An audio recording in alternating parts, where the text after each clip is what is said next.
ஸ்ரீ கேதார காண்டம் 2ஆம் அத்தியாயம். தக்ஷனின் யாகத்திற்கு சதி தேவியின் வருகை. லோமச முனிவர் கூறினார், ஒருமுறை அவனால் தக்ஷனால் ஒரு மாபெரும் யாகம் தொடங்கப்பட்டது.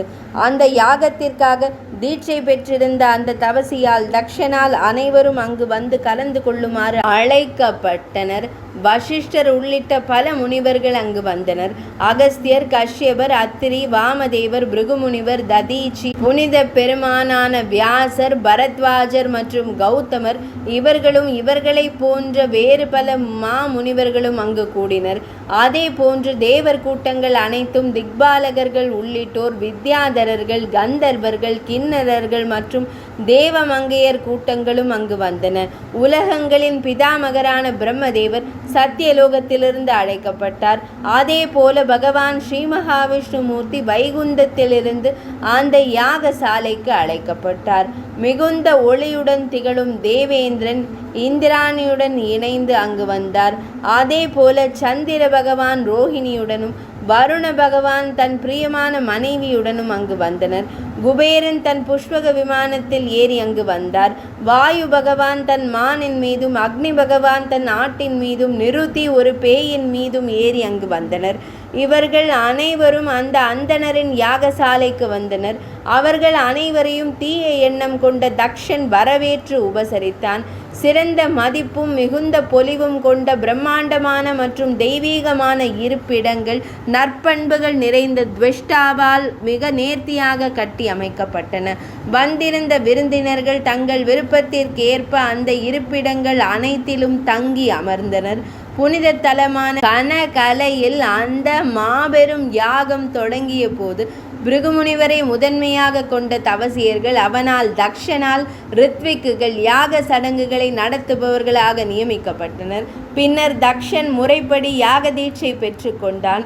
அந்த கம்பீரமான மங்களமான சடங்கு முறைப்படி நிறைவேற்றப்பட்டது. தக்ஷனும் அவரது மனைவியும் சூழ அந்தணர்களால் மங்கள சடங்குகள் நிறைவு செய்யப்பட்டன.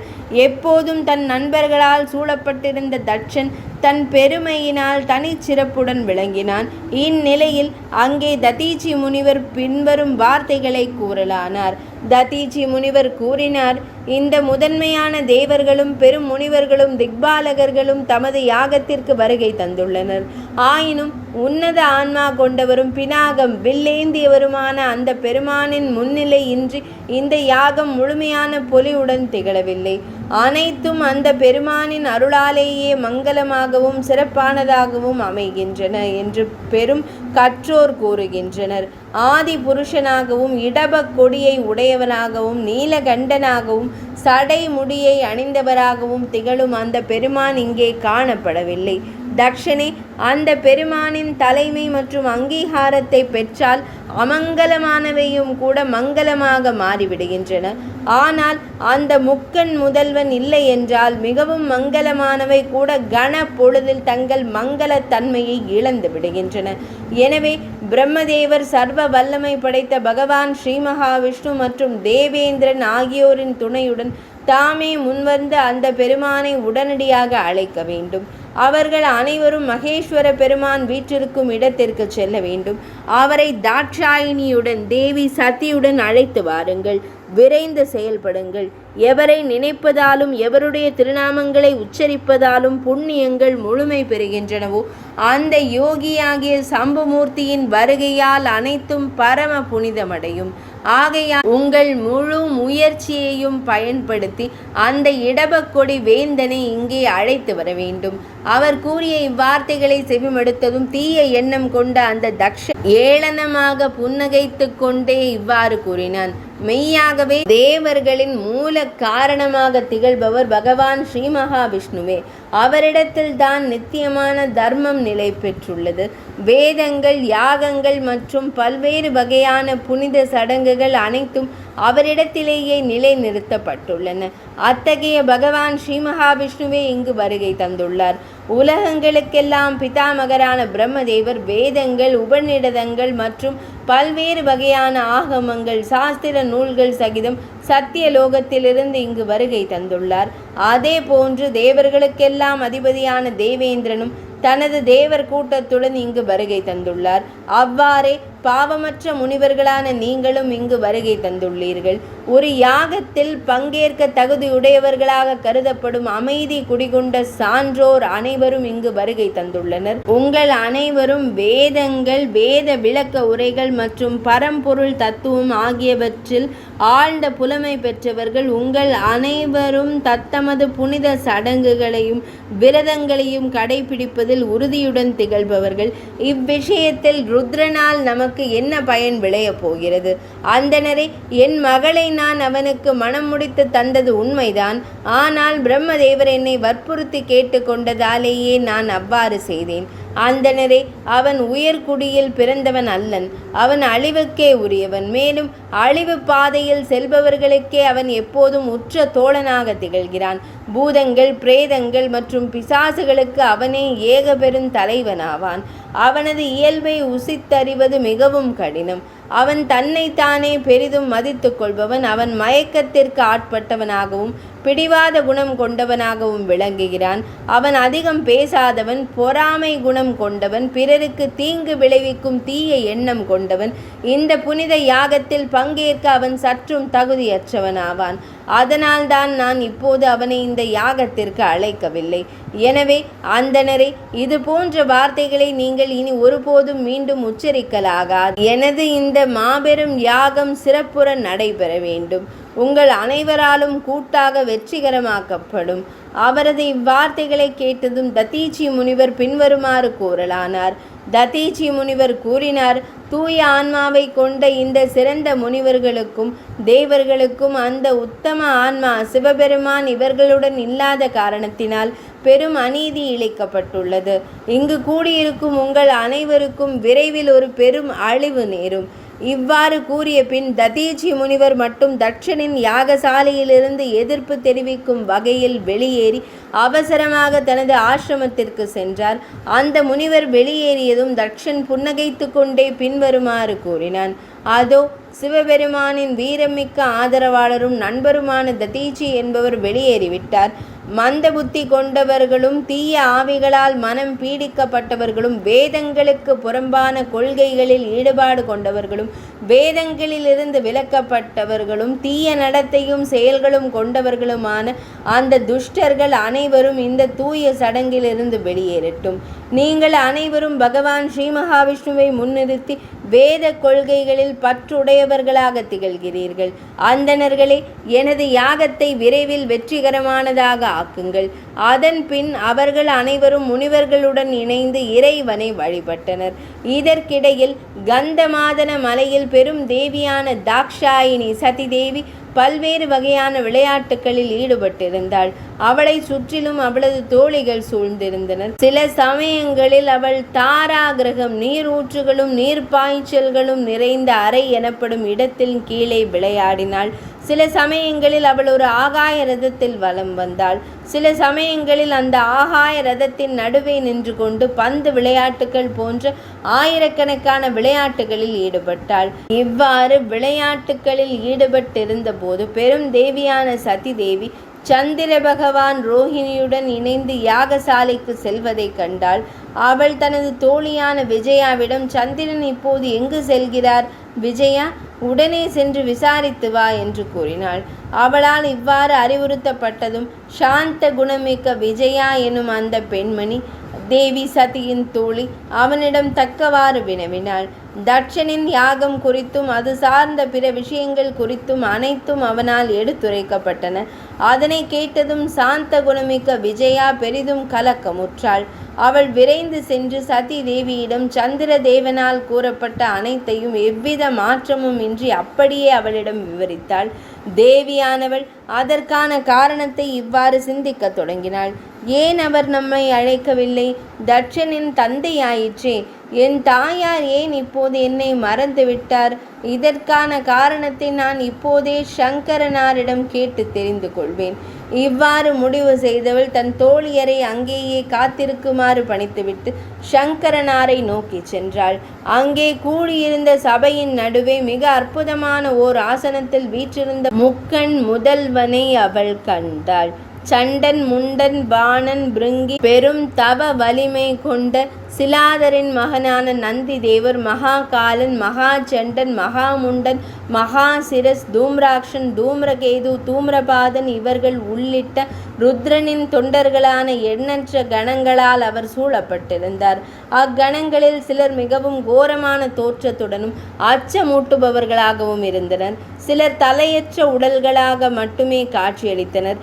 சிலருக்கு விழிகள் இல்லை, வேறு சிலருக்கு மார்புகள் இல்லை. இத்தகைய நூற்றுக்கணக்கான கணங்கள் அங்கே நிறைந்திருந்தன. அவர்கள் அனைவரும் யானை தோலையை ஆடையாக அணிந்திருந்தனர். சடைமுடியின் கொத்துக்களே அவர்களுக்கு அணிகலன்களாக அமைந்திருந்தன. அனைவரும் ருத்ராட்ச மணிகளால் தங்களை அலங்கரித்து கொண்டிருந்தனர். அவர்கள் பற்றற்றவர்களாகவும் தங்கள் ஐம்புலன்களை வென்றவர்களாகவும் சிற்றின்ப பொருள்களின் மீது வெறுப்பு கொண்டவர்களாகவும் விளங்கினர். உலகங்களுக்கெல்லாம் நன்மையளிக்கும் சங்கரனார் இத்தகைய கணங்கள் சூழ வீற்றிருப்பதை அவள் கண்டாள். மனதளவில் குழப்பமுற்றவளாய் அவள் திடீரென சிவபெருமானின் திருமுன் சென்று நின்றாள். அவளை கண்டதும் மகிழ்வுற்ற சிவனார் தன் அன்பு மனைவியை தன் மடியில் இருத்தி கொண்டார். அவர் அவளை மிகுந்த மரியாதையுடனும் அன்பு ததும்பும் சொற்களுடனும் நோக்கி இவ்வாறு வினவினார். அழகிய இடை அழகு கொண்ட மங்கையே, நீ இங்கு வந்ததற்கான நோக்கம் என்ன? அதை எனக்கு விரைந்து கூறுவாயாக. அவர் இவ்வாறு கூறியதும் அந்த கருவிழிகள் கொண்ட தேவி பின்வருமாறு கூறலானாள். சதிதேவி கூறினாள், இறைவா, தேவர்களின் தலைவர்களுக்கெல்லாம் தலைவா, என் தந்தையின் பெரும் வேள்விக்கு நான் செல்வதை நீர் ஏன் அங்கீகரிக்கவில்லை? அனைத்தையும் எனக்கு விளக்கி கூறுங்கள். மகாதேவா, நண்பர்கள் தங்கள் நண்பர்களுடன் தொடர்ந்து இணைந்து இருப்பதும் அதன் மூலம் நண்பர்களின் மகிழ்ச்சியையும் அன்பையும் பெருக்குவதும் நண்பர்களின் கடமையாகும். எனவே தாங்கள் அங்கு எழுந்தருள அனைத்து முயற்சிகளையும் மேற்கொள்ள வேண்டும். இறைவா, அழைப்பு விடுக்கப்படாவிட்டாலும் தாங்கள் அங்கு செல்ல வேண்டும். சதாசிவா, என் வேண்டுகோளை ஏற்று இன்றே என் தந்தையின் வேள்வி சாலைக்கு தாங்கள் செல்ல வேண்டும். அவள் கூறிய இச்சொற்களை கேட்டதும் சிவனார் பின்வரும் கனிவான மற்றும் உண்மையான வார்த்தைகளை கூறலானார். சாந்த குணம் கொண்ட தேவியே, நீ தட்சனின் வேள்விக்கு செல்லலாகாது. தேவர்கள், அசுரர்கள் மற்றும் கிண்ணறர்கள் உள்பட தட்சனை மதிக்கும் அனைவரும் உன் தந்தையின் வேள்விக்கு சென்று விட்டனர் என்பதில் ஐயமில்லை. அழகான புருவங்களை உடைய தேவி, அழைப்பு விடுக்கப்படாமல் பிறருடைய இல்லங்களுக்கு செல்பவர்கள் மரணத்தை விட கொடுமையான அவமானத்தை சந்திக்க நேரிடும். தேவர்களின் தலைவனான தேவேந்திரன் கூட பிறருடைய இருப்பிடத்திற்கு செல்லும் போது இந்நிகழ்ச்சியையும் அவமரியாதையையும் சந்திக்கிறான். எனவே பேரழகு கொண்ட தேவி, தட்சனின் வேள்விக்கு நீ செல்லலாகாது. உயர்ந்த உள்ளம் கொண்ட சிவபெருமான் இவ்வாறு கூறியதும் சொற்களை பயன்படுத்தும் நுணுக்கங்களை நன்கு அறிந்தவர்களுள் மிகச் சிறந்தவளான சதிதேவி சினம் நிறைந்த பின்வரும் வார்த்தைகளை கூறலானார். தேவர்களின் தலைவர்களுள் மிகச் சிறந்தவரே, இவ்வுலகில் உண்மையான யக்ஞம் வேள்வி பொருள் தாங்களே என்பது உண்மையே. அப்படி இருக்க தீய நடத்தையுடைய என் தந்தையால் இன்று தாங்கள் ஏன் அழைக்கப்படவில்லை? எனவே அந்த தீய மனப்பான்மை கொண்டவரின் உண்மையான மனநிலையை நான் முழுமையாக அறிந்து கொள்ள விரும்புகிறேன். ஆகையால் நான் இன்றே என் தந்தையின் வேள்வி சாலைக்கு செல்ல போகின்றேன். எனக்கு அதற்கான அனுமதியை அளியுங்கள். பணி. இறைவா, பிரபஞ்சத்தின் தலைவா, தேவாதி தேவா, என் இறைவா, எமது தலைவா. அந்த தேவி இவ்வாறு விண்ணப்பித்ததும் அனைத்தையும் அறியும் ஞானமும் பார்வையும் கொண்டவரும் உயிரினங்கள் அனைத்தையும் புனிதப்படுத்துபவரும் தேவாதி தேவரும் மகேஷனும் சகல சித்திகளையும் அருள்பவருமான சிவனார் அவளை நோக்கி இவ்வாறு கூறினார். புண்ணிய செயல்களை புரியும் சாந்த குண செல்வியே, என் கட்டளைப்படி இந்த நந்தியின் மீது அமர்ந்து பல்வேறு வகையான கணங்கள் உன்னை சூழ்ந்து வர நீ விரைந்து செல்வாயாக. சிவபெருமானின் ஆணைப்படி 60,000 பயங்கரமான கணங்கள் அவளுடன் சென்றன. அந்த கணங்களால் சூழப்பட்ட நிலையில் அந்த தேவி தன் தந்தையின் இருப்பிடத்தை நோக்கி சென்றாள். அந்த பெரும் படையை கண்டதும் பெருவேள்வி செய்பவனான மகாதேவன் தட்சன் மிகுந்த வியப்படைந்தான். எதிரிகளை சுட்டெரிக்கும் ஆற்றல் கொண்டவனும் எதற்கும் கலங்காதவனும் ஆகிய அந்த தட்சன் தன் பணியாளர்கள் மூலம் அவளுக்கு மிகவும் விலையுயர்ந்த அணிகலன்களை அனுப்பி வைத்தான். அவள் புறப்பட்ட உடனேயே அவன் அவற்றையும் அவளுக்கு பின்னால் அனுப்பி வைத்தான். அந்த தேவி தன் தந்தையின் இருப்பிடத்திற்கு சென்றதை குறித்து சிந்தித்தவாறே மகேஷனார் இவ்வாறு கூறினார்: தன் தந்தையினால் அவமதிக்கப்பட்டால் தட்சனின் மகளான அந்த சதி தேவி மீண்டும் ஒருபோதும் தன் நகரத்திற்கு திரும்பி வரமாட்டாள்.